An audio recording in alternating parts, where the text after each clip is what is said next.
ನೋಡಿ ಇಂಥ ಗಣಿತಗಳು ಮಾಡೋದು ಕಲ್ತಾರೆ ಅಂದ್ರೆ ಮುಂದೆ ದಶಮಾಂಶ ಭಾಳ ಸರಳ ಬರ್ತಾವ. ಇವೇ ರೂಲ್ಸ್ಗಳು ಇರ್ತಾವ. ಅದರಾಗ ನೀವು ದಶಮಾಂಶದಾಗ ಮಾಡೋದು ಕಲಿಬೇಕು. ಚಂದಂಗೆ ಉತ್ತರ ನೋಡ್ರಿ, ಚಂದಂಗೆ ಕಲೀರಿ. ಭಾಳ ಇಂಪಾರ್ಟೆಂಟ್ ಅದ.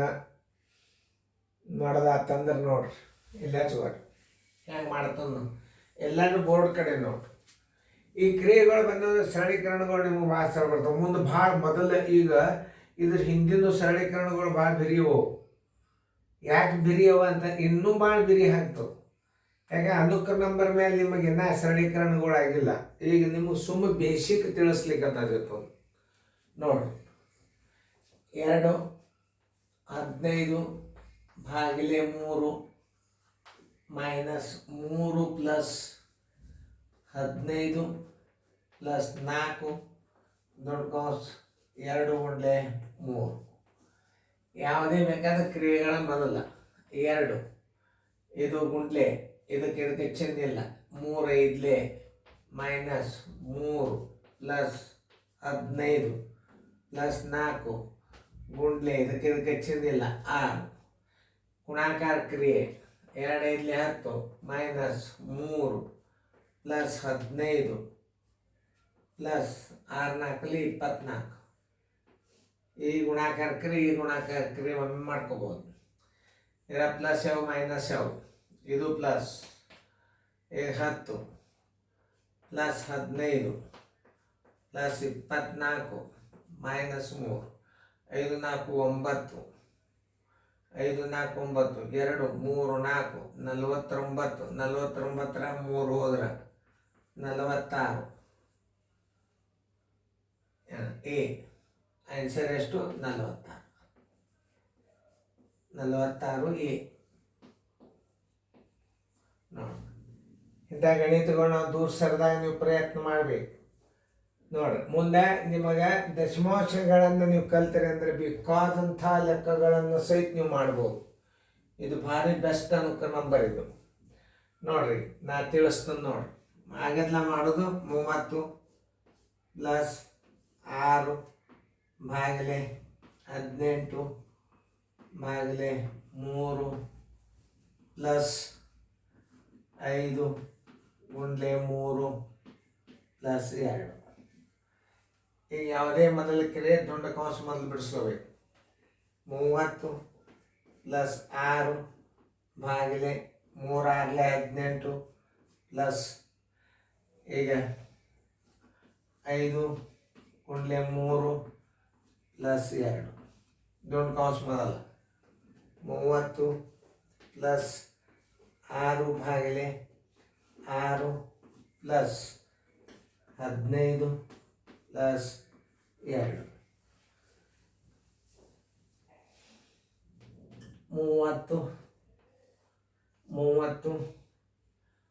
Plus 6 ಭಾಗಿಲೆ 6 plus 15 1 2 17 ಬರೋಬರಿ. 30 plus 6 1 6 plus 17 31. 31 7 1 8 7 1 8 3 1 4 ಬರೋಬ್ಬರಿ. ಇದರ ಉತ್ತರ ಎಷ್ಟು ಬಂತು? 48 ಬಂತು. Answer is equal to 48. Answer is equal to 48. ಉತ್ತರ ಸಂಖ್ಯೆ ಎ. ಸರಿಯಾಗಿ ಅರ್ಥ ಮಾಡ್ಕೋಬೇಕು. ನಾವು ಹೆಂಗೆ ಕಲಿಸ್ತೀವಿ ಅನ್ನೋದು ನೋಡ್ಬೇಕು. ಯಾಕಂದ್ರೆ ಈಗ ನೀವು ಶಾಣ್ಯರಾಗಿರಿ, ನೀವೇ ಮಾಡಬೇಕಿತ್ತು ಒಂದು ಗಣಿತಗಳು. ನೋಡ್ರಿ ಇನ್ನು ದಶಮಾಂಶ ಬರ್ತಾವ ನೋಡ್ರಿ. 6 ಪ್ಲಸ್ 4 9 ಭಾಗಿಲೆ 2 ಪ್ಲಸ್ 1 ಮೈನಸ್ 6. ಯಾವುದೇ ದೊಡ್ಡ ಕ್ರಿಯೆಯನ್ನು ಮೊದಲು ಬಿಡಿಸ್ಕೋಬೇಕು. 12 ಮೈನಸ್ 10 ಪ್ಲಸ್ 9 ಭಾಗಿಲೆ 2 1 3 ಮೈನಸ್ 6. ಈ ಕ್ರಿಯೆ ಮೊದಲು.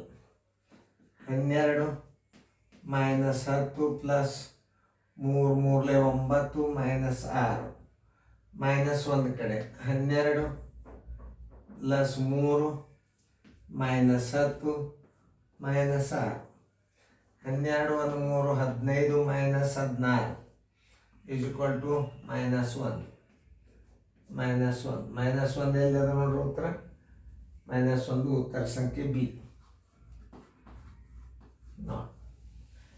ಇನ್ನೊಂದ್ಸಲ ಬಿಡಿಸಿದ್ದನ್ನು ಸರಿಯಾಗಿ ನೋಡ್ಕೋಬೇಕು. ನಾವು ಹೆಂಗೆ ಬಿಡಿಸಿದ್ದೀವಿ, ಹೆಂಗೆ ನಾವು ತಿಳಿಸಿದ್ದೀವಿ ಅನ್ನೋದು ಭಾಳ ಚಂದ ನೋಡ್ಕೊಂಡ್ರಿ ಅಂದ್ರೆ ಮುಂದೆ ದಶಮಾಂಶ ಬೇಕಾದಂಥ ಲೆಕ್ಕಿರಲಿ ಬರ್ತಾವ. ಮುಂದೆ ಚಿನ್ನ ಆವರಣಗಳನ್ನು ಬಿಡಿಸು ಬರ್ತಾವೆ. ಅದೊಂದು ನೀವು ಕಲ್ತ್ರಿ ಅಂದ್ರೆ ಮುಂದೆ ಬೀಜಗಣಿತ ಅದು ಭಾರಿ ಸರಳ ಬರ್ತಾವೆ. ಇದು ಭಾರಿ ಟಾಪ್ ಲೆವೆಲ್ ಅಭ್ಯಾಸ ಹಾಕ್ಲಿಕ್ಕೆ ನಾನು ಇದೊಂದು ಲೈಫ್ ಲಾಂಗ್ ಎಲ್ಲರಿಗೂ ಇದೊಂದು ಬೇಸಿಕ್ ಅಭ್ಯಾಸನ ನೀವು ಕಲ್ತ್ರಿ ಅಂತಂದ್ರೆ ಇದನ್ನು ಉಪಯೋಗ ತಗೊಂಡು ಸರ್ ಏನಾದರೂ ಮುಂದೆ ಹೈಸ್ಕೂಲ್ಗೆ ನೀವು 10th PUCಗೆ ಭಾರಿ ಹೆಲ್ಪ್ಫುಲ್ ಆಗ. ಇದು common study up to 10th level. ನಿಮಗೆ ಮುಂದಿನ ಈಗಿನ ಹೊಸ ಅಭ್ಯಾಸಗಳು, ಹೊಸ ಶಿಕ್ಷಕರು ಬಂದು ನಿಮಗೆ ಅಭ್ಯಾಸ ತಯಾರು ಮಾಡ್ತಾರೆ.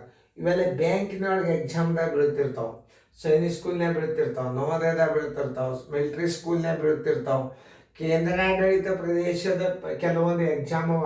RMI ಅಂತ ದೆಹಲಿ, ಡೆಹ್ರಾಡೂನ್ ಕಡೆ ಅಲ್ಲಿ ಕ್ವಶನ್ ಪೇಪರ್ದಾಗಿನ ಸಹಿತ ನಾವು ಸಿಂಪ್ಲಿಫಿಕೇಶನ್ ಹಾಕಿದ್ದೀವಿ ನೋಡ್ರಿ. ಇವು ನಮ್ಮ ನವೋದಯದಾಗ ಸೈನಿಕ್ ಸ್ಕೂಲ್ದಾಗ ಇವು ಭಾಳ ಕಡಿಮೆ ಇವು.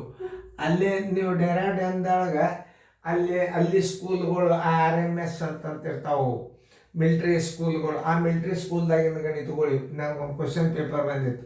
ಅವೆಲ್ಲ ಹಾಕ್ಲಿಕ್ಕತ್ತನು ಇದನ್ನು ಉಪಯೋಗ ತಗೋರಿ. ಮುಂದೆ ಮೇಲೆ ಲ್ಯಾಂಗ್ವೇಜ್ ಮತ್ತು IQ ಏನದಲ್ಲ ಮುಂದೆ ಕ್ರಮೇಣ ಬಂದಾಗ ಆಗ್ತದೆ.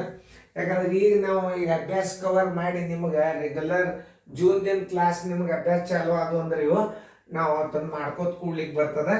ಇದನ್ನು ಚೆಂದಾಗಿ ನೀವು ಫೇರ್ದಾಗ ಬರ್ಕೊಡ್ರಿ. ಮುಂದಿನ ಅಭ್ಯಾಸ ಪ್ರಯತ್ನ ಮಾಡಿರಿ. ಮುಂದಿನ ದಶಮಾಂಶ ಬರ್ತಾವೆ, ಚೆಂದಾಗಿ ಬಿಡಿಸ್ರಿ.